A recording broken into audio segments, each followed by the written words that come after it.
que nosotros queremos ser cerebros, sí, pero cerebros iluminados, ardidos por el fuego de nuestros corazones.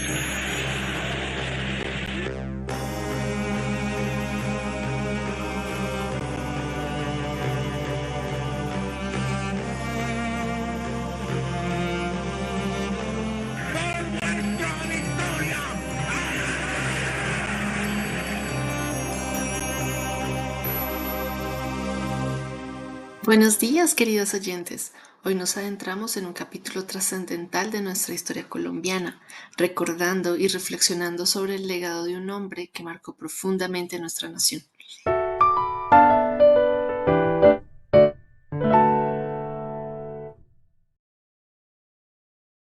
Hace exactamente 76 años, el 9 de abril de 1948, Colombia perdió a uno de sus líderes más carismáticos y prometedores, Jorge Eliezer Gaitán. Jorge Eliezer Gaitán, nacido el 23 de enero de 1903 en Bogotá, fue un hombre cuyo nombre resuena en los canales de la historia de nuestro país. Su recorrido académico fue impresionante. Desde joven demostró un intelecto brillante y una pasión por el estudio. Se graduó como abogado en la Universidad Nacional de Colombia, destacándose por su dedicación y compromiso con la justicia social. A lo largo de su carrera, Gaitán acumuló una serie de logros profesionales significativos. Se destacó como miembro destacado del Partido Liberal Colombiano y ocupó varios cargos públicos importantes, incluyendo el de Ministerio de Educación. Pero más allá de sus logros políticos, fue su filosofía y su visión de una Colombia más justa y equitativa lo que distinguió como líder excepcional. La filosofía de Gaitán estaba arraigada en la defensa de los derechos de los desfavorecidos y en la lucha contra la injusticia y la desigualdad. Creía firmemente en la necesidad de reformas sociales y economías que beneficiaran a las clases más vulnerables de nuestra sociedad. Su retórica apasionada y su habilidad para conectar con las masas lo convirtieron en una figura política influyente y querida por muchos. Pero el destino tenía otros planes, y el 9 de abril de 1948, mientras Gaitán salía de su oficina en Bogotá, fue brutalmente asesinado a tiros por un hombre llamado Juan Roa Sierra. Este suceso ocurrió sobre la carrera séptima de Bogotá, cerca de la esquina de la calle con 20, mientras se dirigía a almorzar en un restaurante cercano. El crimen ocurrió alrededor del mediodía en pleno centro de la capital colombiana. El arma que se utilizó fue un revólver calibre 38. Roa Sierra fue detenido en el lugar del crimen por la multitud enfurecida y luego fue linchado por la turba que se había congregado en el lugar. Las circunstancias exactas del asesinato de Gaitán han sido objeto de controversia y teorías conspirativas desde el mismo día de su muerte. Si bien Roa Sierra fue identificado y capturado como el autor material del crimen, muchos han cuestionado si actuó solo o si fue parte de un complot más amplio. Muchos sugieren su participación en sectores políticos o grupos de poder que se habrían sentido amenazados por la creciente popularidad y el mensaje reformista de Gaitán. Además, la rápida reacción de la multitud que se encontraba en el lugar del crimen contribuyó a la confusión y a la falta de claridad sobre lo sucedido. La ira y la indignación desencadenadas por la muerte de Gaitán llevaron a disturbios generalizados en Bogotá, conocidos como el Bogotazo, que se extendieron rápidamente a otras ciudades de Colombia.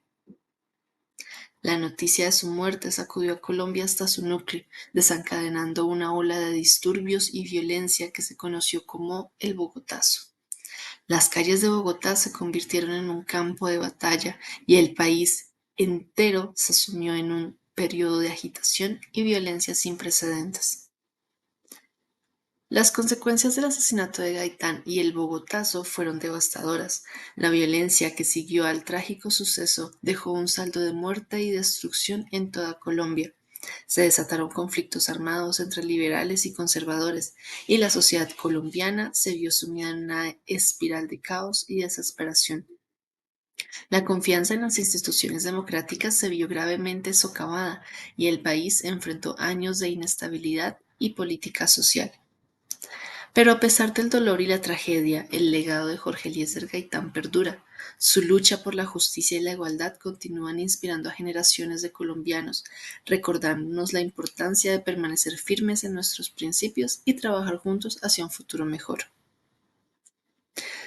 En este día en que recordamos la vida y el legado de Jorge Eliezer Gaitán, tomemos un momento para reflexionar sobre su ejemplo y comprometámonos a seguir su camino de lucha por la justicia y la igualdad de nuestra amada Colombia, recordándolo como símbolo de la lucha por la justicia social, al ser un defensor apasionado por los derechos de los sectores más desfavorecidos y la sociedad colombiana. Su muerte es vista por muchos como un recordatorio de la lucha continua por la justicia social y la igualdad en un país que ha enfrentado desafíos persistentes en términos de pobreza, desigualdad y exclusión social. Recordémoslo también como un representante de la violencia política. El asesinato de Gaitán marcó el inicio de un periodo tumultuoso en la historia de Colombia, conocido como la violencia, caracterizado por conflictos armados y violencia política entre los partidos liberal y conservador. Su muerte simboliza la brutalidad y la inestabilidad política que han afectado al país durante décadas. Además, es por mucho inspiración para el cambio político. Gaitán sigue siendo una figura inspiradora para muchos colombianos que buscan transformar el sistema político y abordar los problemas estructurales que enfrenta el país. Su visión de una Colombia más justa y equitativa sigue resonando en los movimientos sociales y políticos contemporáneos que buscan reformas significativas en áreas como la corrupción, la inclusión y los derechos humanos. Su legado invita a la reflexión sobre las raíces de la violencia y la injusticia en el país, así como sobre los desafíos actuales que aún persisten. Yo hablo otro lenguaje, que no es este lenguaje del odio, que no es este lenguaje de las jugadas electoreras, que no es este lenguaje de que en este país el poder tiene que pasar de don fulano para ir a don sutano y volver a ir a don sutano para volver a don mengano y de don mengano para ir a don sutano.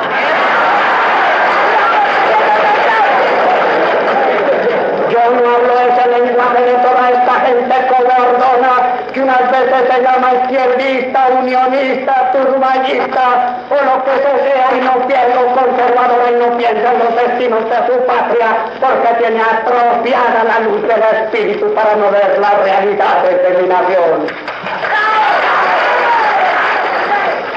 Otro es nuestro lenguaje. Lo llaman demagógico, pero es lenguaje de justicia que está llamado a una transformación y que nadie va a detener. Yo no soy yo personalmente, yo soy un pueblo que me sigue, porque se sigue a sí mismo cuando me sigue a mí, pero he interpretado.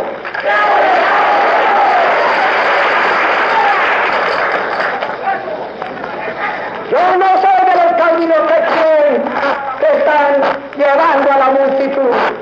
Me siento llevado por ella. Tengo fe en ella. Y no voy a ser como los jugadores restiados. Pero sí voy a ser como los hombres que saben que cuando hay un grande ideal por medio, si el médico, si el enfermo llama en ayuda, están obligados a dar la transfusión de su propia sangre si necesario fuera. ¡Pueblo! ¡Por la restauración moral! ¡Ala! ¡Pueblo! ¡Por vuestra victoria! ¡Ala! ¡Pueblo! ¡Por la derrota de la oligarquía! ¡Pueblo! ¡Por vuestra victoria!